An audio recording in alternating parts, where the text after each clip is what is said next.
Bonjour, je suis Nicolas Martinsiov, musicien à l'Orchestre de Paris, et mon instrument, c'est la percussion.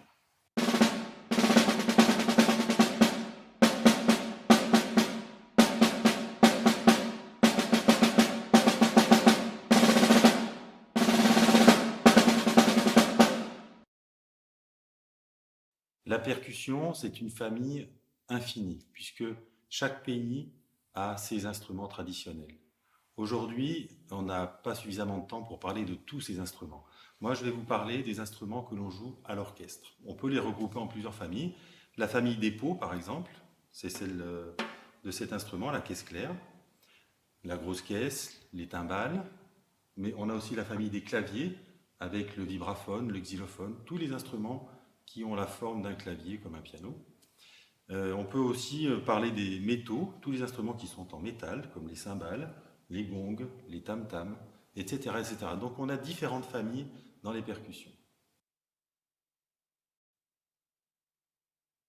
La famille des pots est représentée par la caisse claire aujourd'hui, que vous avez ici. C'est l'instrument principal de cette famille, puisque quand on commence à apprendre la percussion, en général, on débute par la caisse claire. Une caisse claire, c'est une peau de frappe, une caisse de résonance, qu'on appelle le fût, et une peau de résonance. En plus de cela, nous avons sous la caisse claire ce qu'on appelle les timbres, qui, une fois qu'on les actionne, vont donner ce son caractéristique qui fait penser un petit peu au tambour. La caisse claire se joue avec des baguettes, principalement, mais on peut aussi la jouer avec des balais, comme ça se fait très souvent en jazz.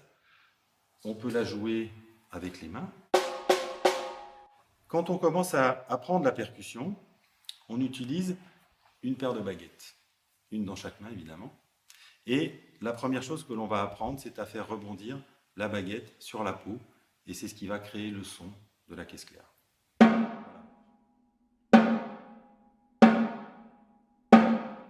Ça, c'est la sonorité sans les timbres. Si on actionne les timbres, on a ce son-là. La caisse claire, c'est d'abord apprendre à jouer des rythmes, et puis aussi à faire des roulements. Alors les rythmes, on les retrouve beaucoup à l'orchestre. Je vous ai joué tout à l'heure le boléro de Ravel, donc ce rythme-là.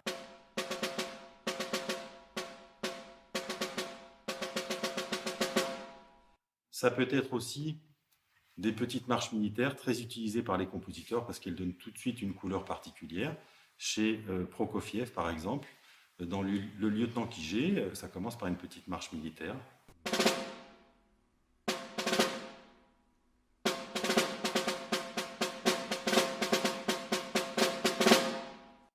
Et puis, les roulements. Le roulement, c'est assez simple. Il suffit de faire 2 coups de chaque main. 2 coups de la main droite, 2 coups de la main gauche. On accélère et ça donne...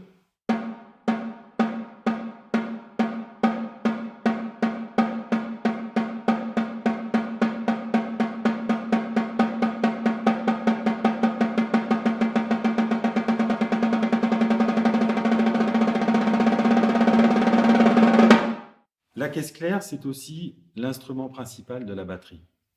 À la batterie, on a la caisse claire, une grosse caisse qu'on va jouer avec le pied droit, et une pédale de Charleston, qui sont 2 cymbales qui sont montées sur une pédale et qu'on actionne avec le pied gauche. Voilà, ça, ce sont les principaux instruments de la batterie.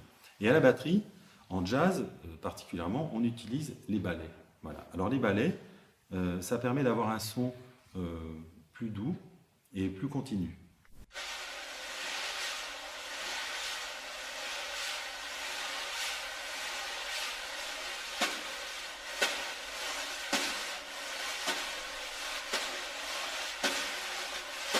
Voilà, ça permet d'avoir des tempi très lents, mais aussi beaucoup plus rapides avec de la douceur.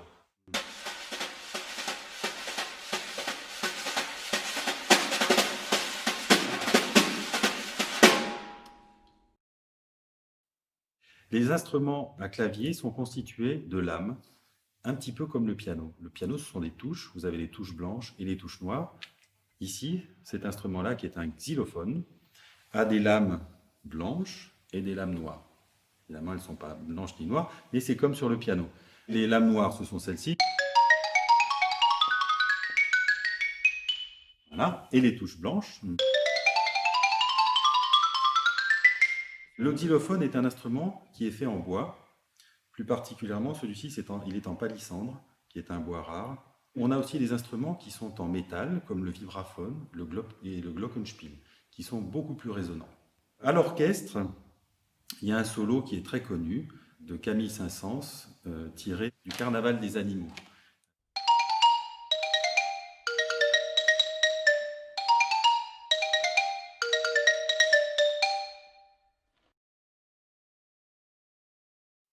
Le vibraphone est un instrument qui fait partie de la famille des claviers et qui est en métal. La particularité du vibraphone, c'est qu'il a une pédale qui permet de libérer le son. Soit on joue sans actionner la pédale et on a un son qui est sec, soit on actionne la pédale, ça libère la lame et on obtient un son qui est beaucoup plus long, ce qui permet de faire des accords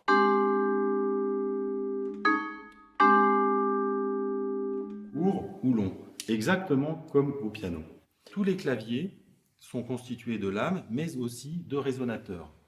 Les résonateurs permettent à la lame, évidemment, de résonner plus longtemps. C'est un amplificateur. Un petit peu comme à la caisse claire, on a la peau et on a aussi le fût qui permet d'amplifier le son. L'une des particularités du vibraphone, c'est qu'il peut se jouer aussi à 4 baguettes, comme tous les instruments à clavier, bien sûr. On a 2 baguettes dans chaque main que l'on croise. On a une baguette qui passe ici et une deuxième qui vient croiser. Voilà. Et ça permet de faire des accords. C'est un instrument qui est beaucoup utilisé en jazz.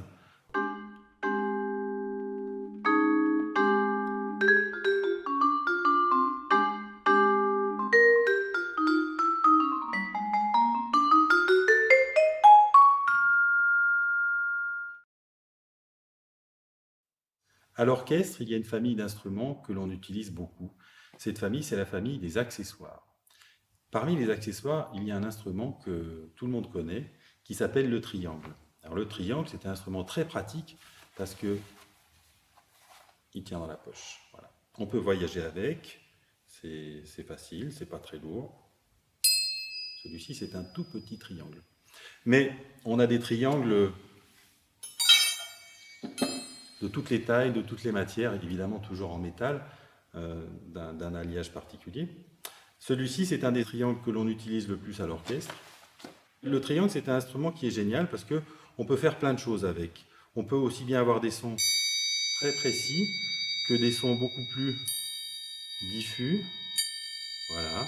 On peut faire des petits rythmes avec.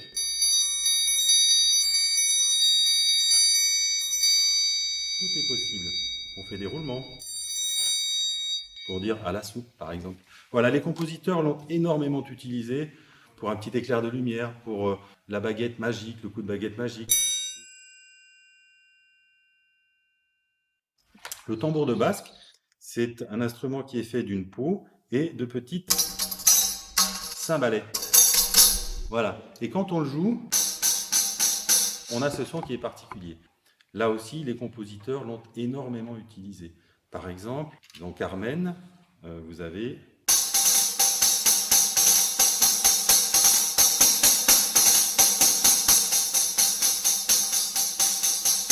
on peut faire des roulements très fort, très piano, pardon, plus fort, on peut le secouer, toujours pour faire des roulements, et on peut faire tout un tas de rythmes différents aussi.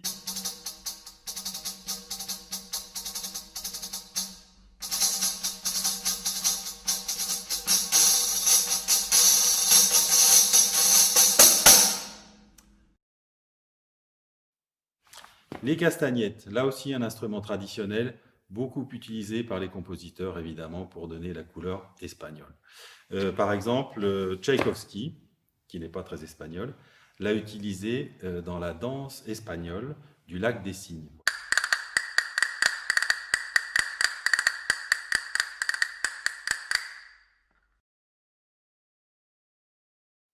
Les 2 instruments les plus joués à l'orchestre sont la grosse caisse et les cymbales. La grosse caisse, C'est l'instrument qui va renforcer les basses, évidemment, qui va donner du grave à l'orchestre, avec aussi énormément de punch. Stravinsky l'a utilisé d'une manière un petit peu particulière, un petit peu comme un tambour, dans le Sacre du printemps, dans la danse de la terre. C'est le final de la première partie du Sacre du printemps. Voilà ce que ça donne à la grosse caisse.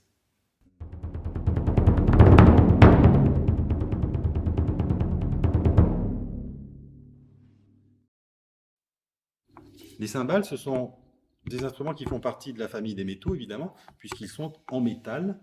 Et ce sont deux cymbales que l'on va jouer en les frappant l'une contre l'autre.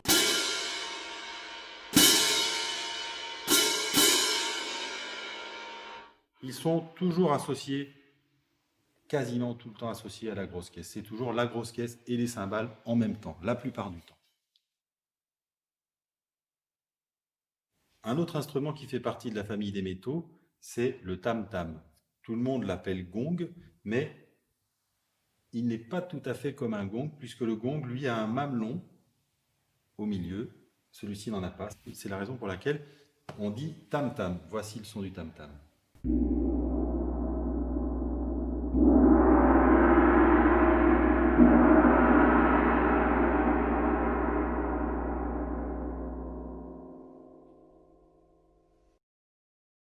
Voici d'autres accessoires que l'on joue à l'orchestre. Celui-ci, vous le connaissez tous, le woodblock. Les grelots, les maracas,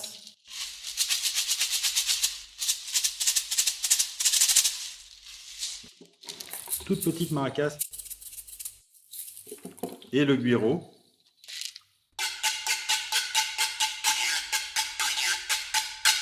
que Stravinsky a utilisé dans le Sacre du printemps, un énorme güiro, comme ceci.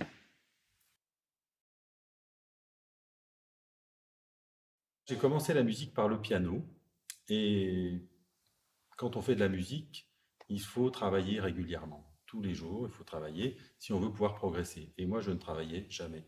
Ma mère m'a puni, elle m'a dit, un jour, le piano, c'est terminé, tu n'en feras plus. Alors j'étais triste, j'étais surtout vexé. Et puis elle s'est rendue compte que j'étais tout le temps en train de taper sur la table. Quand je mangeais, j'avais une fourchette, un couteau, j'étais tout le temps en train de taper sur la table. Elle s'est dit, voilà, ce qu'il faut qu'il fasse, c'est de la batterie.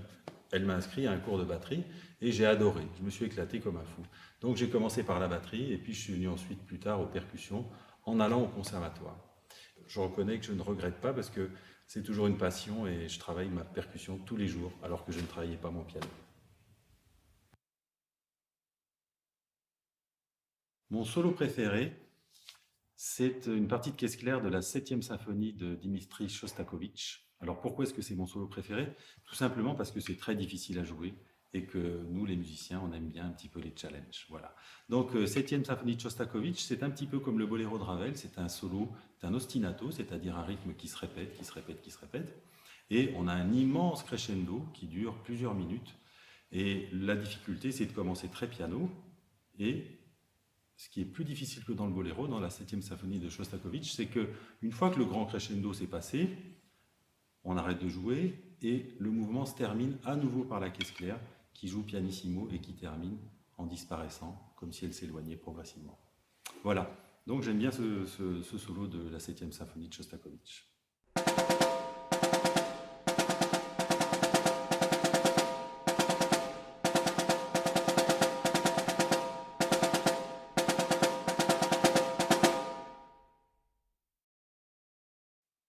La question qu'on me pose souvent, c'est comment est-ce que tu travailles ta percussion chez toi? Est-ce que les voisins sont pas trop dérangés? Voilà.